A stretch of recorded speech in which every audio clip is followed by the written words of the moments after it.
Hey friend, so I know as you are trying to improve your website, optimize your website for SEO, and just really hone in on your SEO and keyword strategy, it can be super overwhelming because you're like, oh my gosh, I have so many things to do, so many things to learn, and then once you do learn it, so many things to implement. So I wanted to put this list of things together for you of 5 things that you can optimize on your website yourself in an hour or maybe a little more depending on your tech background knowledge. Now, I know I say this a lot, but this is definitely going to be an episode that you want to either take notes on or after you finish listening to it, go check out the blog post where all of these things will be listed out, not in quite as much detail as a podcast because I can talk way faster than I can type and I can talk a lot more words in 20 minutes than I think you want to read for 30 minutes. So anyway, take notes, be prepared to implement this on your website. They seem a little bit overwhelming at first, but I promise they're not that difficult. And if you really just don't know how to do these things on your particular website platform, don't be afraid to go to YouTube or use your website platform's help center, because really there's so much information out there on like exactly how to get to these specific things on your specific platform that I'm not going to waste your time walking you through it for all the individual platforms. But really, these 5 things that you can optimize on your website in 1 hour will not only help your client experience, but they will help your website rank better and ultimately set you up for a good SEO strategy. Okay, let's dive on in.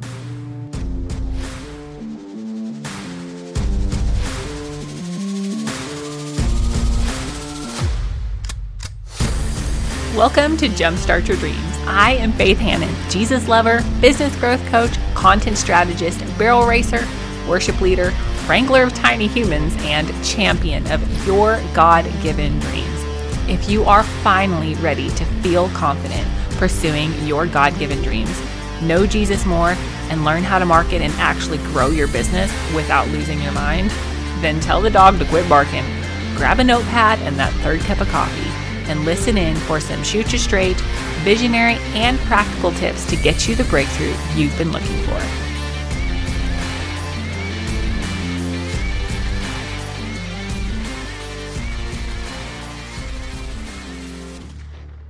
Okay, so when I first started designing websites, building my own website, doing website copy, I just had so much to learn. I'm always learning, right? I mean, who isn't always learning as an entrepreneur? But these tips that I figured out, these hacks of little places that you can implement keywords and just better SEO, they carry so much bang for their buck. And like I said before, I know that when you're just getting into this and you're like, oh my gosh, I'm going to really hone in on my SEO strategy, it can feel really overwhelming. But these 5 things you really can do in like an hour or less, especially if you have your keywords nailed down and you know what keywords you really need to be going for. If you don't know what keywords you need to be going for, book a coaching call with me. I'll help you figure out what keywords you need to go for. I'll help you figure out a lot of this stuff in our coaching call, and then you just need to go put it on your website, okay? So my very first tip of something that you need to implement or improve to optimize your website is this: your above the fold text. Now, technically, this is not necessarily an SEO focused thing, but hear me out.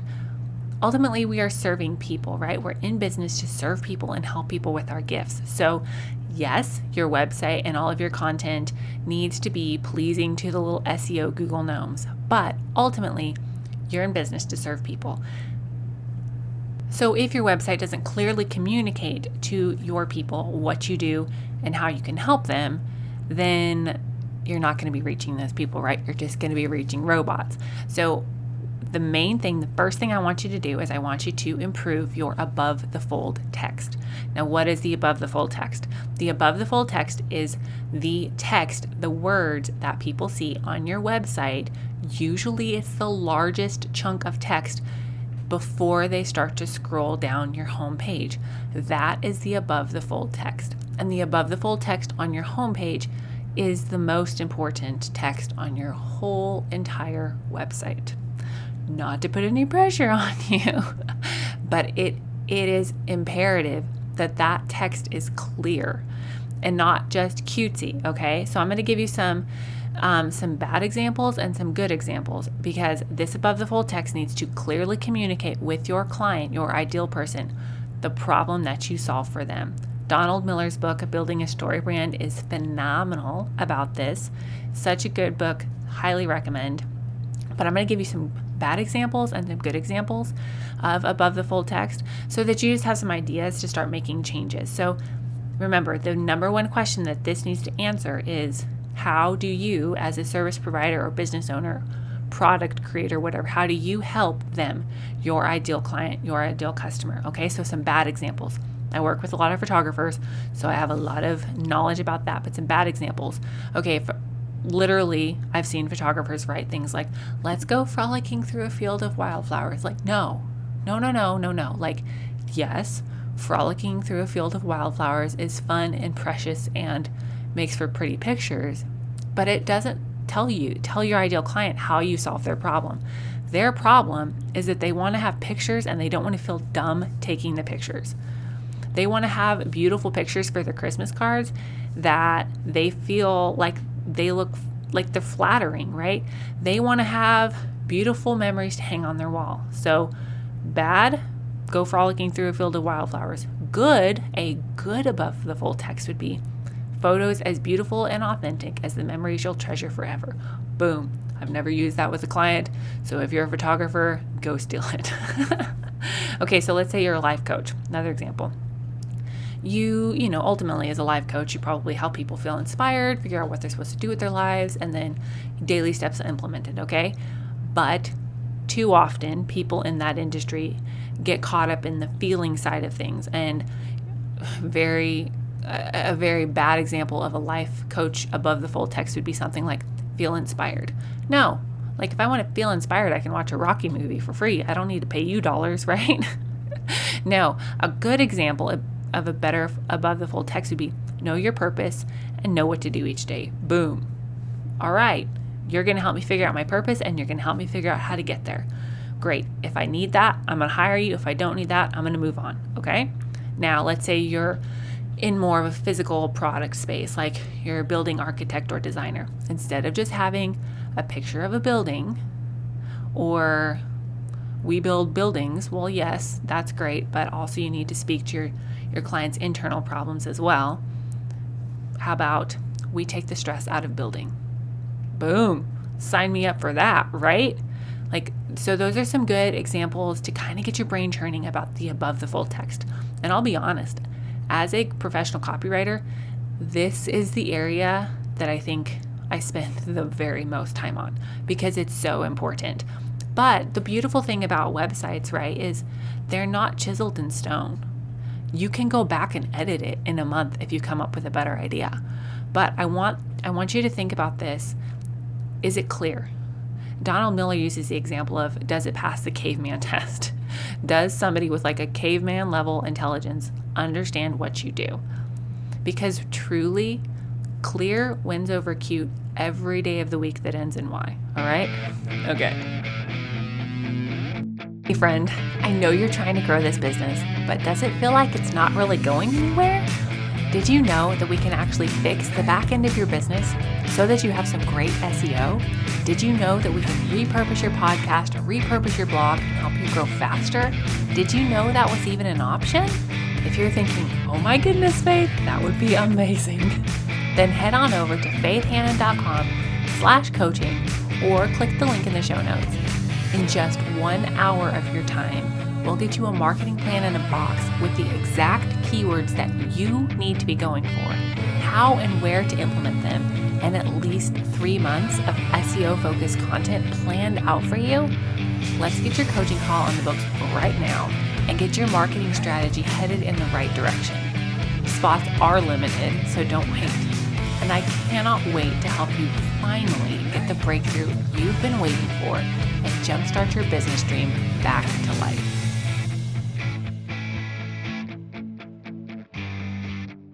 Okay, so the second thing that I want you to optimize on your website is your H1 font or your title text, your H1 text on each of your main pages. Now, Different websites call this different things, but essentially what this is Google does not index things, every single thing on your page with the same importance, right? Which they shouldn't. The little teeny tiny disclaimer at the bottom of your page shouldn't carry the same weight in indexing your pages and like seeing where it lands and what questions your pages answer.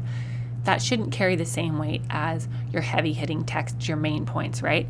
So instead of getting frustrated with Google about that, let's use that to our advantage. Now, each page on your website gets one chunk of H1 text. Google will only index one chunk of H1 text per page. So ideally, this text on each page should be your heaviest hitting keyword-rich section for each page. Now, depending on your website platform, like Wix, Squarespace, Showit, WordPress, that's your website platform. Depending on your website platform is going to determine how much flexibility you have here. So I switched from Squarespace to Showit about a year ago-ish. And one of the things I love most about Showit is that you can manipulate where your H1 or title text is on each page. You cannot do that on Squarespace. On Squarespace, your H1, your title text, that most important text on your page has to be the text at the very top of the page, okay? So if you're on Squarespace, I mean, you're limited a little bit here on what you can do, but you can still, no matter what platform you're on, you can still make sure that you have a good keyword phrase, at least one in your H1 title text, okay? Now, if you have a WordPress hosted site or a Showit site, those are really, that's really all I know about is Showit and Squarespace, right?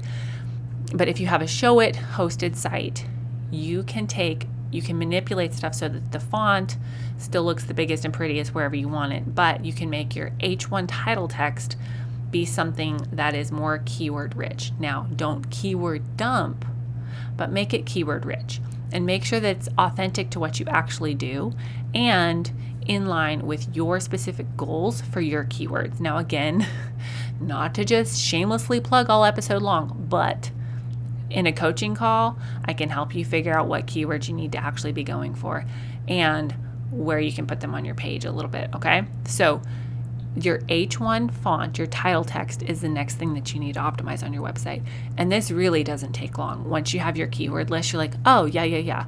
I work with, work-at-home moms. I'm going to put that in H1 font. Okay, systems for work-at-home moms. Needs to make sure that that's in H1 font. Okay, I do newly engaged couple photography. That needs to be in H1 font. Whatever your keywords are that you're going for, I'm just making this up. But make sure that some of your main keywords are in H1 font or title text on each page. That's the number 2 thing you need to optimize. Okay, the next thing that you need to optimize, which is really probably my favorite little hack, behind the scenes, sneaky little thing, is this: your page names. You need to optimize your page names. Now, what are page names? Page names are not the button that people click on your website to get to the different places. No, that can stay the same and that can literally say whatever. The page name is what shows up when somebody goes to Google and they search your name or your website, and some of the pages on your website show up. So mine says Faith Hannon, Christian business coach and copywriter. Now, when you click on my homepage, it just says home to your eyeballs. But when it shows up in the Google search engine results pages, or the SERPs, it says Christian business coach and copywriter. Okay, those are some of the main keywords that I'm going for, right? And again, that carries more weight. So what you want to do here is you want to put a keyword-rich phrase or two saying what you do, the problem that you solve, in a keyword-rich, searchable way, or sometimes both, who you serve. Again, this does not change the button that people see. It doesn't change what they click on per se. Like my coaching page still says coaching. My about page still says about to your eyeballs and what you click on and the button that you click on. But it shows up differently in the search engine results page, okay? Okay, now the 4th thing that I want you to optimize on your website yourself is your meta descriptions. So this is the more detailed, a little bit longer description that Google uses to index your page, and that people see when they go to Google and they type in your website or your name, like, and then your about page, it's going to be like, oh, learn about, so and so, blah blah blah blah blah, like the lengthier description. And depending on what you read, Google says they don't use this to index. I kind of call bull on that. I think they probably do. And additionally, like, it helps people understand if that page is going to actually solve their problem before they click on it, right? And if you've ever been to a page, so rant here, pause, I'm going to rant a little bit. If you've ever been searching for something and you clicked on a page because the description in your search engine results was like, oh yeah, that's what I'm going to do, or that's what I'm looking for, and you click on it and that stuff is nowhere on that page, like, don't be that person. Do not have that website and be that person that just dumps a bunch of keywords and just has like this real beefy description when all you showing up with is like, 2 things. You're not actually solving their problem. No, use the meta description authentically, like, be honest. Don't tell them that whatever you're going to do is going to save them 900 hours a year when really it's only going to save them 30 minutes. Like, be honest. Don't be clickbaity. Please and thank you. But I really do think that when you write a good meta description for each page, that helps people know if you're going to help them or not. It helps them to click on your page, get the stuff done. Like, it's great for the user experience. And I personally think it probably also helps with Google. And it's really not that hard to do. Now, if you don't write a meta description, Google will write it for you based on the text on your page. But personally, I would just rather write that myself than let Google come up with stuff for me. So that's the 4th thing that I think you should optimize on your website. And it really does not take that long. It needs to be like 2 sentences long. The 5th and final thing that I want you to optimize on your website is this. I want you to make it very, very clear where and how to buy your stuff or hire you. Now, I know that a lot of people have issues selling. I'm not really one of those people, but I want you to just shift your mindset around it, because the reason that you are in business is to help people with what you're good at. And when somebody can't buy from you, you can't help them with what you're good at, right? Because you have a limited number of hours in the day and you have other responsibilities, and every hour that you put towards, helping somebody for free is an hour that you're not making money to provide for your family or give generously or whatever. Like, I could go on and on and on about, overcoming selling blocks, mental blocks to sell. But you are in business to help people and sell things. Don't be afraid to sell. Don't be afraid to sell. And you need to make it easy for your customer to buy from you. That means you need to have more than one buy now, book here, purchase here type of button on your website. Like, don't make it hard for people to figure out how to give you their dollars. Now, depending on your business and like the back end of that and your booking process and how you serve people and how much interaction you want to have with your clients before you book with them, or like, if you're doing custom orders of stuff, like, you can't just be like, buy here and it ships automatically. Like, I realize that different businesses have different back end, different things that they need to work through, but try to make the buying process as low as the least amount of clicks possible, right? Like, the barrier to entry needs to be low. Like, make it easy for people to give you their dollars. Now, I personally like seeing at least 3, sometimes even 5 buy now buttons on like a homepage. Like, I don't want to have to dig for it. If I'm going to give you my money, I want it to make it easy. And if you make it difficult to give me your money, like, I ain't going to do it, right? Like, if it's hard to shop with you or book through you or purchase through you, like, man, I might not like the experience. So think about your user. Think about, how can I make this easier? And I'll be honest, this is something that I'm working on in my business right now, just kind of streamlining the booking process a little bit. And don't, beat yourself up and like feel like you have to have it perfect right out of the gate. Like, just put an extra buy button, somewhere on your homepage. There's a whole buyer psychology about where to put the buttons and that in the Z pattern, and that's all great. I can help you with that. But just know you need to make it easy for people to buy from you. You need to make it easy for them to purchase. You need to make the button stand out, and you need to make it clear. Do not be afraid to ask people to buy, okay? So there you go. 5 down and dirty tips, things that you can optimize on your website yourself. You don't need to hire it out. It's not super complicated. You might need to watch a few YouTube videos or videos on your specific website platform about where to put things, how to get to things, how to get to the different areas on your website, especially the page names. That's probably the trickiest, but these things really, really will help improve your SEO, especially when you start blogging the way that I teach and you start implementing the right keywords into your SEO strategy. But don't wait. Just go do these things. Take an hour. It's well worth it to invest in your business, and let me know how it goes. Excited to help you out. Excited to help you guys optimize your marketing and really scale your online businesses. And until next week, y'all be blessed, and we'll talk to you soon.